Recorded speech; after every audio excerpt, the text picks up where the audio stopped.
Hey, good afternoon, everybody. Tom Stewart here. I'm with Liz Trotter. This is Smart Business Moves. Hey, Liz. Well, Where are you at now, Liz? That's a new location for you. yeah, I told you I was going down to Seaside, Oregon. I'm sitting in an inn, I guess. I'm on the river. Well, they call it the Riverfront Inn, but it's not the river. It's The sea. yeah, the sea. Either that or it's false advertising. Why would they call it Seaside if it was on a river? It'd be Riverside, right? It's the sea. But is it Seaside, Oregon, and it's the Riverfront Inn. So yeah, Okay. but it's right by the sea. It's like here, about 2 blocks from me. Where is Seaside? Is it below Portland? Yeah, it's about almost 3 hours from my house. Okay. So it's a nice area. So Bridget's asking about she's not asking, she's commenting on your hat, Tom. Lean forward so we can see your eyeballs, or your deer's eyeballs and antlers. So can you all see that? So cute. All right. So I think Denise felt sorry for me over the holidays that Liz had like a hat for every day and I only had one. So she hooked me up. So I guess next Christmas I'll be ready to rock and roll. It's next like, but Christmas, I can't wait. I can't put it in a drawer and just wait, till next Christmas. That's just way too long. So I figured, what the heck, Christmas in January, right? Bridget, she was laughing. And actually, she said 3 hats, y'all. So we're going to have a chance to see them. And the reason why he's wearing this one is because she's laughing. The reason why he's wearing this one is because it is the mellowest of the hats. This was the most conservative. I'm saving the best for last. Yeah, good job, Denise. So fun. Thank you. Thank you very much. This was awesome. Yeah. Yeah, Denise, it is really nice here. It's not like sunny or anything because, it's Pacific Northwest, but it is clear, very, very clear, which is nice. You get to see the sun? No. That's too much to ask. I know.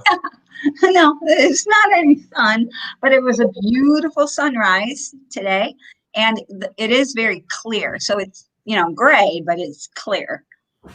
And sometimes down here by the water, it's not. It's foggy, and so it's nice. I know, like when you're in Charleston, like in the wintertime, you're amazed that the sun shines. It kind of freaks me out, actually, every single day when I'm getting ready to go out. I think, don't say anything about how pretty it is.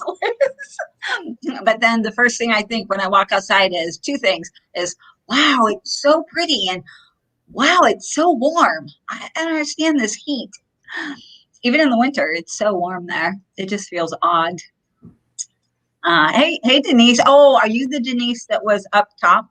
Now I know who you are. Denise Bogan. Haven't seen you in a while. Hey, Gloria. Good to Thank you for the compliment on the hat. Everybody's loving the hat. Wearing this proudly. I haven't seen Denise in a long time. Oh, wow. Here. Yeah. All right. So do we have anything that we need to talk about? Hey, Debbie. Do we have anything we need to talk about as far as PPP or COVID stuff? Anybody have any concerns, issues they want to talk about real quick before we jump into KPIs? I know more institutions are taking second round applications now. Cabbage was one of the facilities that we worked with last time, and they opened up. So we're Nice. doing it there. So it's happening, folks. It's happening. I know somebody that got approved yesterday in one of the success groups. Really? She said, guess what I'm doing right now? And I said, what? Sending in my approval, or however she worded it. I was like, what? Did you actually get the money? She's like, yeah, I did. So, and the earliest, I mean, she could have done it like about this time last week, right? I mean, nobody was really taking application until last week, right? Yeah, she was one of the very first people that did it. I'm pretty sure she did it. What day did they say they were going to? I don't know. About a week though, Tom. It's been about a week. I can't wait to hear What we have in store today. I can't wait either. I'm nervous. We're both anticipating. We need to show less money earned in 2020. Yes, quarter over quarter, you need to be able to show a decrease in revenue of 25% or more. So, and for most of us, second quarter is the quarter that we show the biggest loss. So if you did, say 100,000 in the second quarter of 2019, you would have to come in at 75,000 or less in 2020 for Q2. Tom, I could ask today, are there any stipulations on the number of employees or anything like that, like there was with the first PPP? Yeah, but I don't think it would apply to anybody here. I can't remember if it's 100. It's at least 100, maybe 500 is the max. If you're no, I meant how many you have to have on staff, how many you have to keep. Remember that whole thing? That's a good question. I don't, not to apply for it, not to apply for it. But to get it forgiven. It's a cheap loan, and if you don't want it, you can get the whole thing back, right? Yeah. So, I mean, in order to get forgiveness, you've got to fill out the paperwork and you got to go through the same thing. And, I guess the understanding that the assumption that most of us are working with, it's the same rules as for forgiveness for the first round. So, I mean, there's a long laundry list of things that, of course, those rules got relaxed as time went on too. So much. Yeah. I don't think that the forgiveness paperwork had a whole lot to do with, I didn't do it, but I talked to quite a few people, and I don't think it had a whole lot to do with how many employees were on what date. And, there was a big thing. Initially it was, I think, 12 weeks, and they moved it out to 24 weeks, and you had to have the same number or more, blah, blah, blah. But I don't think the application for forgiveness made you give all of that information. Right. So I think that was very relaxed. And I didn't hear anything about that being part of the forgiveness for the second tranche, but I thought you might know something different. And if your loan was under $150,000, there was a short form for forgiveness, which was just didn't ask many questions at all. Right. All right. So sounds like that information is pretty accurate, that there is not going to be an employee stipulation on there. Yay. Oh, is Robin on here? Robin, are you on here? I'm going to be so sad if he's not on here. Well, he can go back and he can watch the rerun, right? I know, but I wanted to make sure I got it for him. And now if I got it to him too late, I just feel bad. Should have gotten it to him yesterday. Sorry, Robin. All right. Anyway. This is, I remember seeing it. He's here. Yay. Oh, hey, Robin. So glad. Seeing an abridged version of this, but this is more detail. Can you guys read that, or is it too small? It's too small. Let me do this. I don't want to do that. Well, this is the same. Like if you look at your small version that you have, Tom, it's the same thing.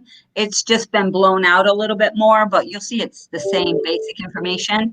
I had to change it up when I was giving it to the MMA groups because they needed, action and solution around this stuff. So I didn't have it as big. I think I only had like column A, B, and D in there. Well, I can kind of pan and kind of go back and forth. How about that? Okay. Yeah, Bridget says it's all tiny, and Natasha too is too small. Can you guys see better? Oh, Robin said too small. Can you guys see better now? Is it big enough? I gotta get back on screen because I'm wearing my hat and I don't want to cheat anybody out of that. All right, y'all. Can you see it now with Tom's hat on the screen? Are you able to see? I'll click it up another level. We can see. I'll see that. All right, and we can scroll. Can you post online? Yeah. How? I don't know. Probably put it in the resources when we're done talking about it. Maybe. Yeah. Might have to clean it up some, but yeah, we'll move. We're moving in that direction. Okay. And Natasha can see it now. Bridget can see it. Okay, good to go. And we can talk about it here. So Just a general concept, I guess, because you've got this broken down pretty granularly. So day one. So if somebody quits day one, is that the yeah? So if they on day one, if they're a no call, no show, so they don't even show up for day one. That's what the first line is. So this is for those of you that can't see exactly what it is. Let's just do the top line. Tom, tell everybody what's on it. So it's first is the timeline, then is the result. What are you seeing as far as how they're leaving, why they're leaving, that kind of stuff. And then the cause underlying the results that you're getting is the next column. And then the next column is around matter, meaning, measure, and accountability. And this is around what this column is about, what was probably missing for them. And then the actions and solutions are how you can, knowing this information, how you can maybe change what you're doing to kick this timeline out further. So I created this for a company way back in the day from my data at American Made. That I had a ton of data because we've been doing exit interviews for decades. And I created this because we wanted to increase their retention numbers. So when they first came to me, they couldn't keep people for more than like 4 weeks. And then I'm like, okay, let's just kick it out, like 2 months. Let's kick it out 4 months, kick it out 6 months. And that's what we did until they were having an average retention of 2 years. And then we stopped really working on it. But this was how it is. Can we get copies of these, pretty please? Yeah, Tom, you'll post it in resources, right? Yeah, I guess we could do that. Brad does not work with anymore, so I'll have to remember how to do it, but I'll figure it out. Okay. It might not happen tonight, but I'll get it done. I don't think anybody's desperate for it right now, Tom, but so how do you want to go through it, Tom? Do you want to kind of just go through it kind of quickly, or? Yeah, probably. I mean, we could spend the day talking about this, I guess. There's a ton of stuff here. Yeah. So add friction. What does that mean? So add friction to your hiring process. So instead of making it so easy for like somebody just applies and you say, okay, good, you're hired. You need to add a little bit more friction. Maybe they need to do something. Maybe they need to answer some questions. Maybe they need to jump through a hoop or two. So that would be friction.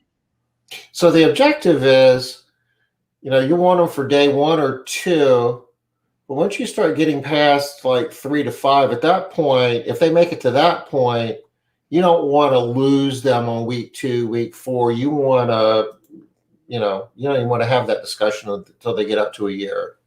And if they are leaving at those, so this is sort of, this is like if you went to the doctor and you are having this illness at this time. Yeah, you don't want to have it, but you do. And if you keep having these different symptoms, things that are popping up, here are some things that you can do to stop having these problems anymore. So that's how this is sort of laid out. And there are different reasons why you're losing people at different times. A lot of times we don't recognize that. We don't realize that. We tend to think that they're just bad hires. We just go put everybody in the same bucket of, well, they were a bad hire. But a lot of times it's not about them just being a bad hire. A lot of times this was a good person that you could have used, could have worked out for you, but you needed to do things a little bit differently. for them. So that's kind of how it went bad, and you had an opportunity to prevent that from happening and missed it. Yeah, and the same as with all of the KPIs that we're talking about, that you have control over these numbers. When you see them, it's just data for you to take so that you can modify what you're doing and fix it for the next time. Resize the columns to get more on the screen. Okay, resize the top column. Okay, we can. It just gets a little harder to read. No, he means squeeze the column skinny. I don't have edit access. This is in Google Docs, I guess, Google Sheets. Uh-huh. If I try to do that, it doesn't let me. I think I just have read only option. Oh.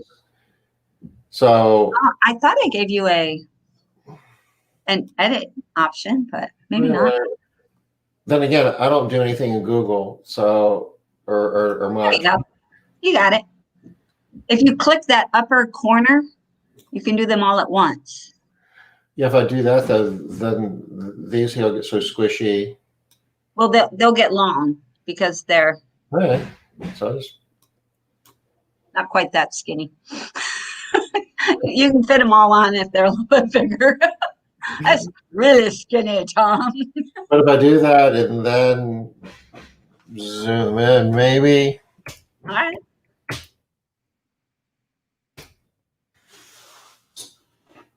Be quiet. Not saying a thing. No, I can't see. Okay.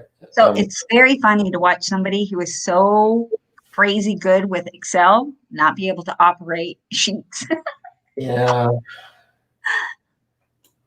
All right, there you go. Now you can squeeze up the A column because you really don't need A to be anywhere near that large. There you go. Better. And maybe even B and D, because D can be really skinny. The most things that are in D is like 3 words, I think. There you go. All right, how's that? Is that better, Robin? Are you able to see that better? And I think he just wants to be able to see everything. We can kind of scroll down and be able to see everything all at one time. Let me know if you guys can see this well enough. I'm just going to give a couple of examples on here. And the reason why things are broken out between leaving on good terms and leaving on bad terms is that's because those are actually 2 different problems. Good, it's better. Thanks, Tom. Those really are 2 different problems, and you need to do different things to overcome those. If you have people leaving on good terms, most of the time, they are seeing the problems with the company or whatever problems they're dealing with, they're taking that on. They see it as some lack in them, some problem with them. And so what you need to do to help with that is different than the people that are leaving on bad terms. Typically, the people that are leaving on bad terms think that you're wrong. You've done something wrong. You are a bad company. You're a bad person. Something's wrong with you. And that's a different type of a problem than the people that are leaving on good terms. And especially if you're having very many people that are leaving on bad terms.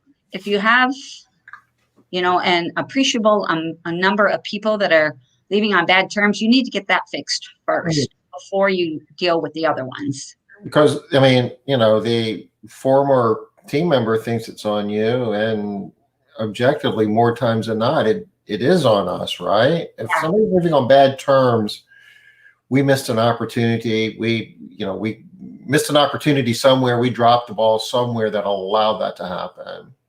And how we know that's true is column E. If column E was blank, then okay, it's not really on us. There's nothing else that we could have done or that we could change or that we could do differently. But column E is not blank for any line. That means there are things for you to do. There are opportunities for you, which is awesome. If you really think about it, that is exactly what we want, because that means we have control over it, just like all the rest of the KPIs. Anytime you have something that you're measuring and you want better outcomes, awesome. You want to be able to find out where the problems are so that you can just identify the actions and solutions that are needed. So I really love this little graph because it gives you something to do. And the column E is just your little list of things to try. This is not an exhaustive list in column E. You might have 10 more things on line 3E in that little cell, 3E. Great. The more things you have, the better. The problem comes when one of those cells is empty and we feel powerless. So this is meant to keep you from feeling that way. Go ahead, Tom. Which is a reoccurring theme of kind of everything that we're talking about here is you don't have to be powerless. You're not powerless. You know, you don't, we want to get you to the point where you're never just looking at a number and saying, boy, I hope this gets better tomorrow. Yeah, absolutely. You Absolutely. want to, you know, you don't want to be wasting time burning calories just worrying about it. We want to be able to give you actionable things that you can do to make it better. And, you know, and it happens too. I don't want anybody to think that, you know, we've never had anybody leave on bad terms. It happens, you know, happens.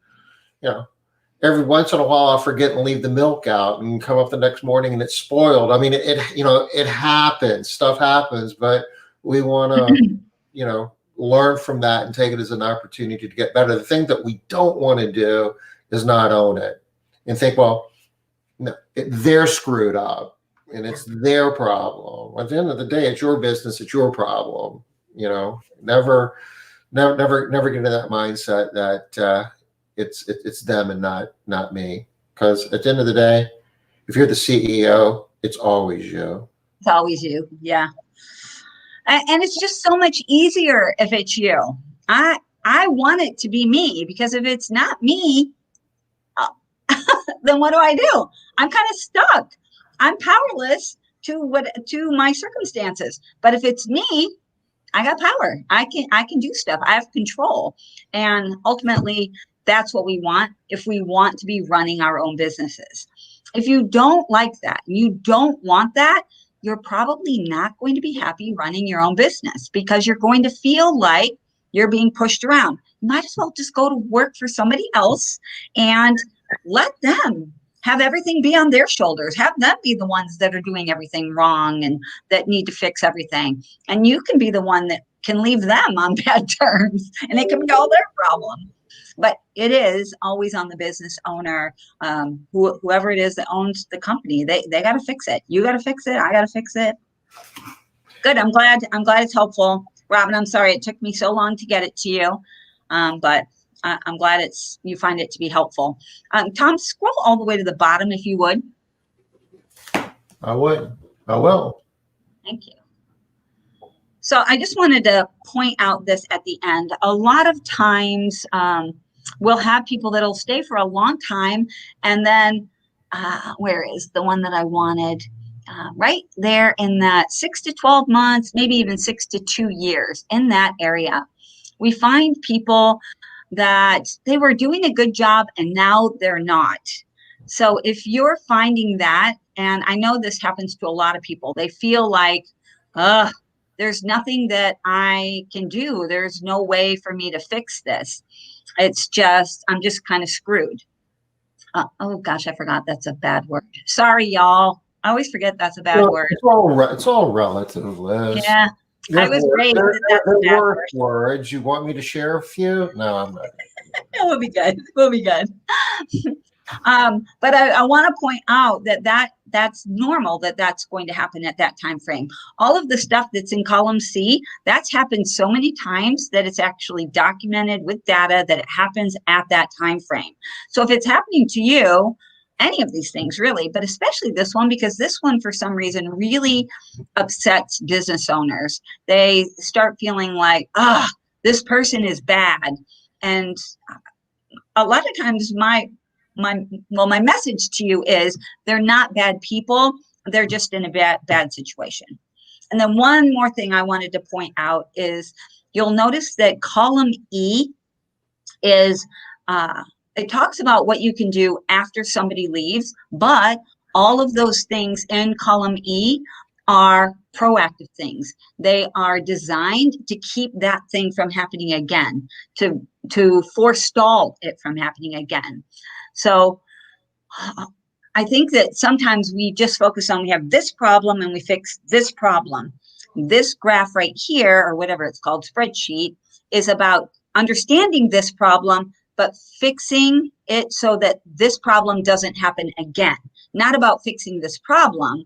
It's about fixing the underlying you lost that employee. What you want to do, think of it as like an accident report. You really need to do that because you're identifying root causes. You want to figure out how that accident happened. Well, it happened because a cord was in the wrong place, or the floor was wet, or whatever it is. Well, you can't undo that. The accident happened, but what do you need to change in your process to reduce the chances of that same accident happening again? The same thing here. That person's gone, but what do you need to change in your process to reduce the chance of somebody leaving for that reason again? Yep, exactly. That's exactly it. It's fixing those root causes so that it doesn't happen again. And then just one more thing, in the D column, the matter, meaning, measure, and accountability column, it's important that you look at that column and identify those things for your company at these different time frames, because that is, you don't understand what it is, what the actual problem is as far as matter, meaning, measure, and accountability, you will put the wrong fixes in place. And then you'll feel like, but I fixed that. And you'll continue having problems, and that will make you think it's the people. So that's why you have to really pay attention to the matter, meaning, measure, and accountability piece, because that will help you get to the true solution, that underlying solution. All right. I'm just thinking back to the days when I had a real job, and I remember like getting into that 6 to 12 month range where it's repetitive, and you think you've learned all there is to learn, and you've mastered this, and it's like, okay, now what? And I need to do something different. And it's hard to get into that frame of mind when you're running your own business, but I just kind of had a flashback. Yeah, I'm good now. I'm gonna one more thing around the 6 to 12 months, that because we have that one highlighted, that I'm going to point out. This chart is also very, very similar, y'all, to how relationships work and how relationships run. So in the 6 to 12 month time frame of relationships, you'll notice people start relaxing, they're less polite, they stop saying please and thank you as often, they start getting bored with their partner, with their situation, and things can go bad in that time frame unless we start talking about the future, we start adding in some structure to our relationship and that kind of stuff. So for those of you that are in relationships, there you go. Here's a chart to work around that too. There's a punchline there somewhere, but I'm sure there is. Well, we won't go there. Okay. Do we want to jump back into the things that we need to do to reduce turnover, because that reduces our training cost, which has a material impact on our loaded direct payroll to revenue? Yep. All right. Everybody remember how that whole thing works? Because it can sound kind of convoluted until you get used to thinking in this way. And then it's like, oh, yeah. This is the most important thing. This is where the biggest amount of money is going to be spent or lost. And so that's why we're focusing on it. And this is, about taking control, and this is about owning it. And truly, as the CEO, ultimately, it's all your fault, which is really a liberating thing once you come to that conclusion, because you've got control at that point. And don't want people, first off, you need to know what this number, and we've talked about how to calculate, you need to be tracking this every week. If it's not what you want it to be, then it's a matter of, well, gee, I hope it gets better next week. No, you need to take action to lower it. And these are all the things that you can do. Oops. So many things. So many things. So we have no excuse for saying, well, gee, I don't know what to do. It's out of my control. It's their fault. You don't understand. I wish I had a nickel every time I was coaching somebody and they said, Tom, you don't understand. My situation's different. Oh, yeah. You remember I used to have that little card that had a picture. It was poster board. It had a picture of a little pigs behind, because I used to get from everybody, yeah, but Wow. I'd say something, they'd say, yeah, but I'm like, here's your butt. Yeah. Because everybody has a yeah, but, and it doesn't really matter what those are. Your butts are just postponing how long it's going to take until you finally say, okay, I'll just fix it. It's easier to fix it. And it's so much easier to just be like, oh yeah, that's on me, I'm going to fix it. Instead of, that's on them. What is their problem? Why are they that way? My generation wasn't like that. Millennials suck. All of that stuff. Liz, that's two sucks in one. Oh my gosh, I did it again. You're falling apart. I am so sorry, y'all. You go on vacation, you're hanging out by the sea. I'm on vacation. All right, yeah, I'm on vacation over here, y'all. That's what I'm doing. All right, so we're going to talk about the establishing the meaning of what you do. So maybe we should just come up with a couple of ideas around how to establish the meaning. What is this?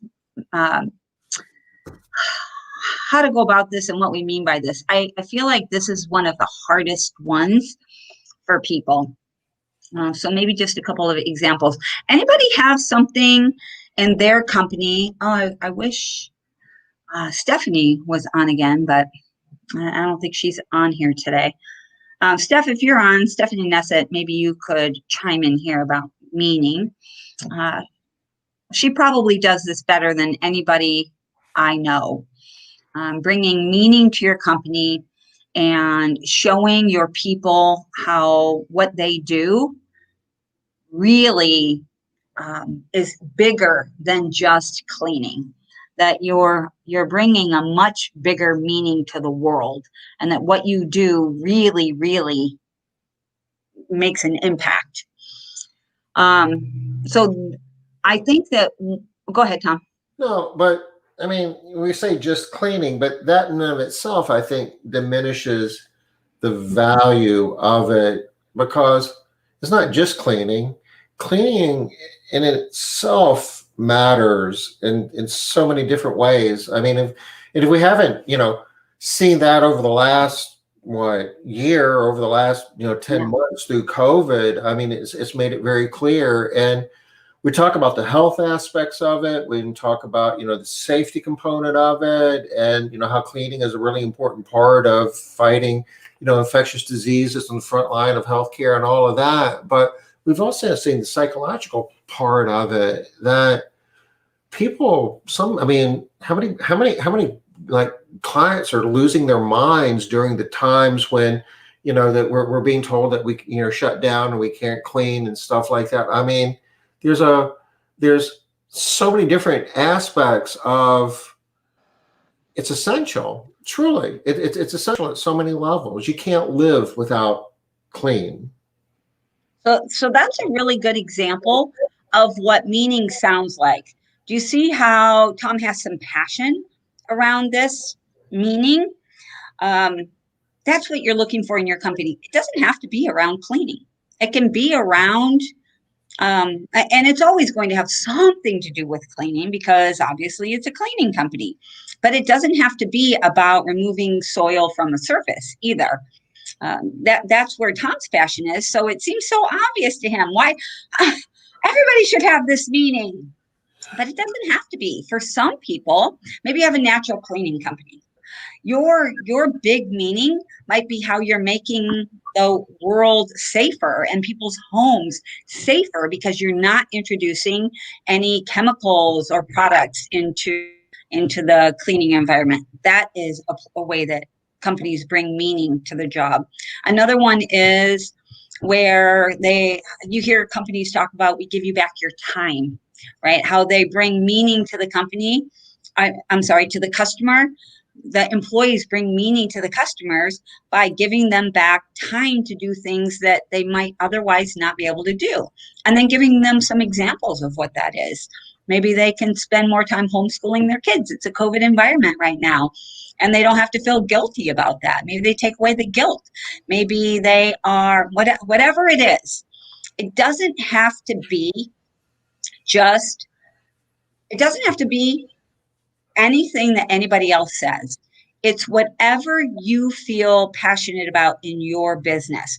Right now, it's convenient with COVID to go to the removing soil from a surface definition for meaning, but it doesn't have to be. I know multiple companies that their reason for being, the meaning behind what they do is they want to provide quality jobs for, in some cases, women, or for the breadwinner of a family, or whatever. They're trying to provide quality jobs, and that's their meaning. Or giving them a feeling of, maybe not giving them a feeling, but providing opportunities for people to recognize their own abilities and to feel good about themselves. That's another way that people bring meaning to the job. How do you want me to frame this up? I'm thinking, because we talk about stakeholders, right? Yeah. And we begin this whole discussion on why profit is important. It's not a matter of greed. It's a matter of profit is how we do good. That's how we make awesome jobs. That's how we provide great service. That's how we build businesses of value, businesses of worth. And all of that, has meaning in important meaning in different ways. So you bring somebody in the organization. I mean, do you frame up who the stakeholders are and why what we do is important to all the stakeholders? And, it's meaning for you as an individual, because, we're not just, doing this to make a quick buck and doing it on the cheap. We want this to be an awesome job for you. And we want you to be a professional in the industry. I mean, all that's part of the discussion, right?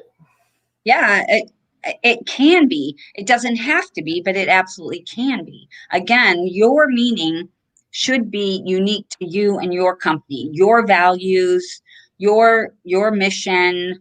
What is it that you're trying to do out there in the world with your cleaning company? Well, why are you doing this? There are very few businesses that are out there sheerly to make money. Some are. And if that's your business, if your whole, I almost just dropped some French on you, which would not have been helpful. If your whole reason of being is to make money, that's the only reason that you're doing this, all right, then that's it. That's the meaning. The meaning that you're bringing to the world is that this industry should be able to make a good enough wage for people to provide for their families, and for me to be able to provide for my family and not have to work, whatever that is. But Natasha, you need to be recruiting people and hiring people that means something to them. That's right. And that's the whole point. So that's why we're talking about hiring and orientation. Make sure that you know what that is. And so that's what you're passing on during orientation. On that little spreadsheet that we shared earlier, when you find that meaning is missing, and in that column, D column or whatever column it is, sometimes you find meaning. And when you see meaning in that column, what it means is you need to hammer on your meaning. You need to get that message out better. You need to show them why what they do makes a difference. So another phrase for meaning is making a difference. So maybe I could say that, what's your company doing to make a difference? Yeah. And you need to And it can emphasize, go ahead, Liz. and it can be to anyone, making a difference to the customer or to the employee or to the community or to all of those stakeholders. It can be to anybody. So Now, if your meaning is, hey, we're here to make money and to generate a profit, so I mean that might mean meaning to me as a business owner, and maybe that makes has meaning to the team members as well, the cleaning professionals, assuming that they have an opportunity to benefit personally by helping to generate that profit, that they can make more money as well. Do my other stakeholders really care about that, or does that matter? I mean, my customers is kind of like, hey, you don't see many companies, say, in their mission statement that we're here to make money for our owners. I mean, and that's because there just aren't a lot of companies that's their whole reason of being. It's just not. Usually people pick whatever it is that they're doing because they are trying to fix something, improve something, make something better, make a difference. They actually want to do that. It's not just because they are trying to make a buck, and if it's at somebody else's expense, oh well, don't care. right. That's usually not the deal. You don't see successful companies doing that anyway. If your company's meaning is, as the owner, I want to jam every dollar in my pocket I can and forget everybody else, then that's probably not going to work anymore. You're probably going to struggle. Yeah. You're probably really going to struggle. You need to create meaning for your other stakeholders too. Yeah. And hopefully the meaning that you're creating for the other people in your company is something that is true for you, that you actually care about. Because if you have passion around whatever the meaning is that you're bringing to your company, it will land as if it's true. It will land honestly. It will feel, remember we talked a lot about feeling, it will feel like meaning. Otherwise, it will feel like rhetoric. If it's just something that you're trying to take on, you don't really believe in it. You don't really. So, as the CEO and presumably the owner of the company, that it needs to resonate. It needs to resonate with you. It has to have meaning for you. Yeah. Then you need to build an organization where it has meaning for them, and most likely it needs to resonate with your clients. It has to have meaning for them too. And if your objective is to create great jobs, there's a lot of clients out there that would be down with that. Arguably more if it's translating into better salary for your people, right? So I mean, there's a lot of different ways that you can come up with meaning that Absolutely. Resonates with all your stakeholders. Absolutely. If it's something that you feel passionate about, I promise you other people do too. And other people are also going to want to get on board with that message. They're going to like it. It's going to make sense. They're going to want to support you. So I'm curious, anybody here have a clear understanding of the meaning that their company, that your company, Bridget, Robin, Natasha, Debbie, any of y'all have any meaning that you already know that you bring to whichever stakeholders that you want to talk about? Anybody? I'm curious. A lot of times I think this is, oh, I forgot, Denise too. Do you have any ideas there, Denise, about what you do, how you bring meaning to somebody? Who is it, and what is the meaning that you bring? Just curious. You all do. So it's just a matter of, have you identified it, and are you able to spread that message? And that's what we're talking about during orientation, is spreading that message, talking about it, showing that meaning to people, shining a spotlight on it every time you find it and see it, create systems in your business to support that meaning. You have to demonstrate. At the end of the day, you have to demonstrate it. It has to be more than a discussion. It has to be more than something that is a poster on the wall or something you talk about during orientation. How do you live it? How does your business demonstrate that, this is what we're about, and this is how we're creating meaning for our stakeholders? Oh, good. We got quite a few of them coming in here. Oh, Denise is driving. Don't worry about it, Denise. Stop. Don't be typing. Just listen. Yeah. All right. Debbie says, I'm going to go up to Debbie's real quick, Tom. She says, we clean so to give back time to our clients so they can do what they love. Garden, right? Have a life. I would hope too, Debbie, that you're also wanting to give back time to your employees to garden and right, have lives too. And also for you, hopefully you're not working 80-hour weeks and not having any time to garden, right, have a life so that everybody else can, because that's a hard meaning to support for a long period of time. So hopefully you are too. Yeah, you want that meaning to resonate with all your stakeholders, and as the owner of the company, you're definitely one of them. Absolutely. Absolutely. Let's see, what's Robin say? Robin says, we want to create a peace of mind with the clients and for the team members to make a difference in others' well-being. Okay, nice. And also yourself too, I'm sure. So this idea of creating peace of mind, how that, so we'll just use this as an example real quick, because this isn't one that we hear as often as we do some of the other ones, like creating time, etc.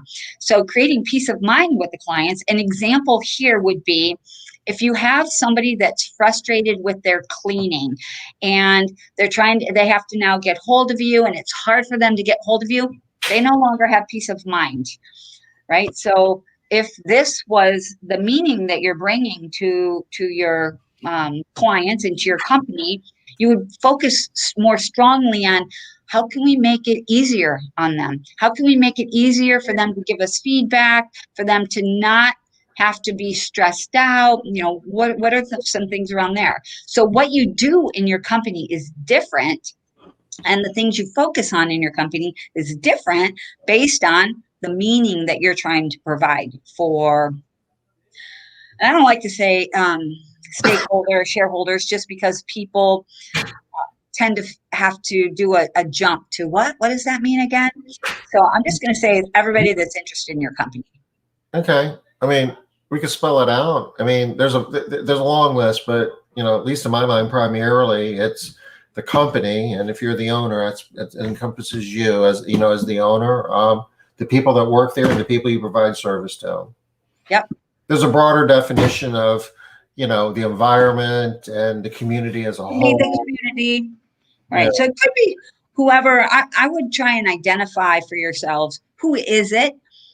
Who are the stakeholders that you are caring about and that you're trying to make a difference for? The only thing that I really would like people to really focus on is, especially in our industry, we hear this a lot, doing for others at our own expense. And so that's not good. If you're finding, and I'm going to go back to, our KPIs again, and profit, is if you're finding that you have no money, but your employees are really happy and your clients are really happy and you're struggling to get paid, your kids, don't have shoes, something's got to change. Right. Something has to change there, I hope. So what else we got on here? Bridget, helping our clients, companionship at times. Helping our clients. I'm guessing you work with a lot of old people, maybe. So helping your clients is a big one. So being a helpful company, and then maybe providing companionship. So that's a different aspect too. Let's see. And then Natasha, I'm just starting out, but I want to incorporate a focus on the employee because it's so labor intensive with the use of Lean Six Sigma. Awesome. I've seen a lot of success with companies that use Lean Six Sigma to operate their businesses. So that's awesome. Can't wait to hear what you do there, Natasha. Looking forward to some shares from you. That's pretty cool. That's sophisticated management techniques there. Yeah. We have a brand new person in MMA, Tom. I don't know, success one, I think. And she's a Six Sigma black belt. Yeah. She was on Smart Business Moves. Oh, yeah. Okay. She's got some personal stuff going on right now that, anyway, back on here. Denise. Oh, stop driving. I hope you stop driving, Denise. Wow, that's great. You can do that drive too. I'm like, Brooklyn, no less. Meaning is showing up with integrity, doing the best we can each and every time we come, no matter how many years we go. So never skipping. So being very reliable and the meaning that you're bringing to your customers is that they can count on you, and so stress-free, less worry, etc. So, okay, awesome. Well, I'm glad that you guys are getting something out of this. Do we need to do more here, Tom? I'm thinking as far as orientation, we really want to make sure that it's engaging for them. And wasn't there one more line on here? I thought there was one more line under orientation.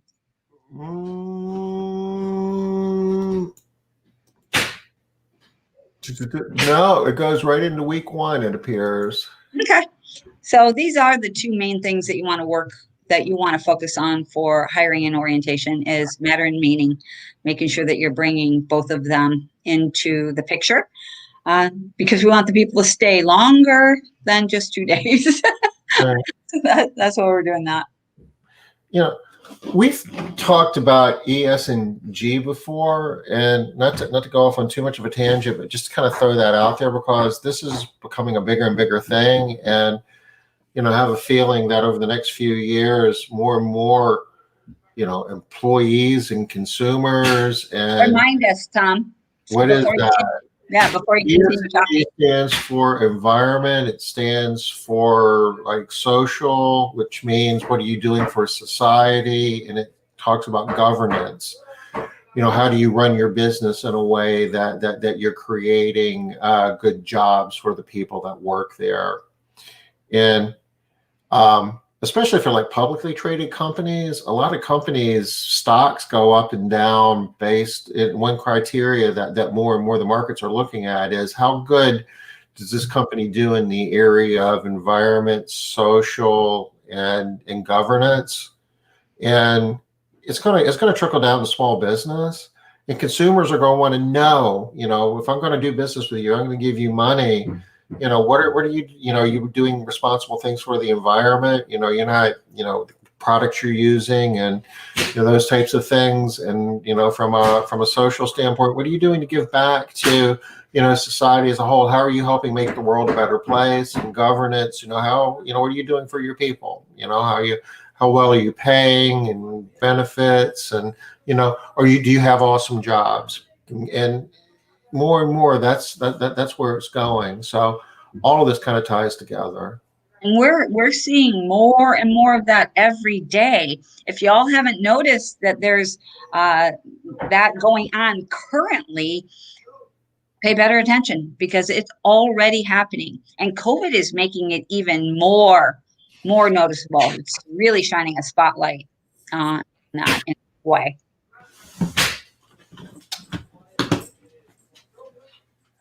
We are Denise, and she loves your hat, Tom. Denise, thank you. This is awesome. And I don't know if you caught the first part of what we were doing here, but I don't think so. There's a couple more, and I figured I would start off kind of slow, and we'll don the others here over the next couple of days. Then I'll put them in a drawer and wait for Christmas to roll around again. We got to label that drawer so we can remind you. The day after Thanksgiving, I can say, "Hey, Tom, get to that Christmas drawer." There's several plastic tubs actually that are in the attic that come down about that time of year, and we pop it open, and this would be there right in front of me. Okay, perfect. All right, so Tom, we still have a few minutes here. Do we want to begin to move on to week 1, or? Well, we could. Nothing preventing us from doing that. Thinking might as well. So reducing training expense again, and we're looking at week 1. So that little graph that the little chart that I gave you guys at the beginning of this, that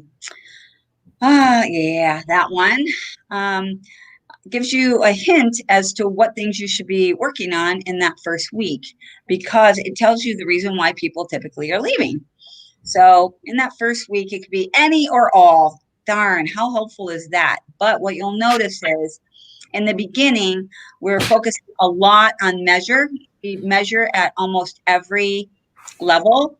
And then also bringing in that meaning and some matter. Accountability is less important in the very, very beginning, but there is a certain level of it. For the most part, you want to be bringing in the matter and the meaning and the measure. If I had to pick one to focus on, I'd focus on measure first in that first week. Make sure that people know where they stand. How am I doing? What's going on? And then second, I would go to matter, making sure that they feel like, okay, I matter here. I fit in. Yes, I understand what my piece might be. And then after that, I would go to meaning, and just meaning more in the context of the meaning that the company brings, and just more about information versus trying to get the people to meaning. The measure, it makes sense to start with that, because if you think about starting a new job, we kind of talked about this the other day as well, there's a lot of insecurity that goes along with that. There's a lot of fear. There's a lot of nervousness. And you don't know what you don't know. And you start a new job, you're wondering, am I doing a good job? Do I fit in here? Do I belong here? Do I have a clue what it is I'm doing? But if somebody has a number, if there's a measurement, and you're able to give them some type of score where they feel like they're making progress, then that can make that can make the difference, right? That can make the difference. My number is good, so I must be doing good. I still don't know what I'm doing, but I've got a good number. Yeah, but they think I'm doing well, so okay, I'm willing to keep going. But if I don't think they're doing well and I'm unsure, I might not come back, because I don't feel good. I don't know if I'm doing okay, but I don't feel like I am, so it's hard to keep coming back. But if I'm supposed to have, go ahead. How many people quit that they think that they aren't doing well because we never told them otherwise?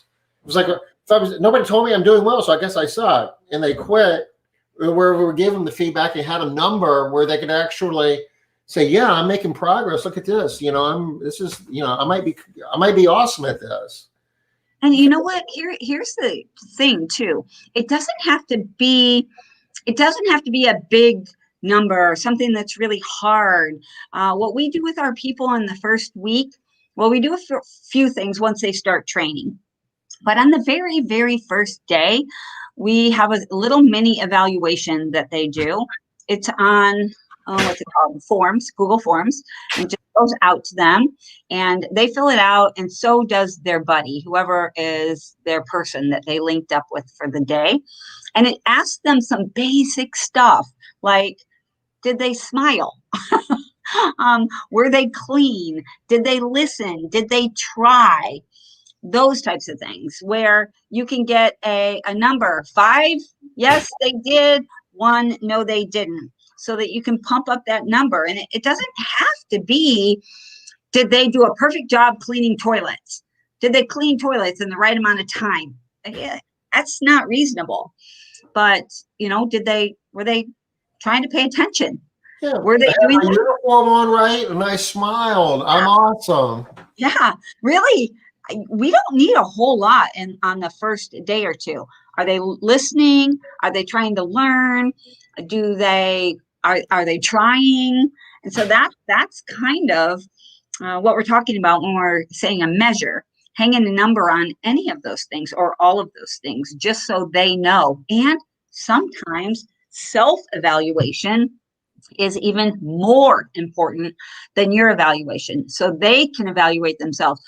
I didn't think I was doing very good today, but wow, on this little evaluation that they gave me, I actually scored pretty well. Yeah, I did smile. Yeah, I did do this. Yeah, I did do that.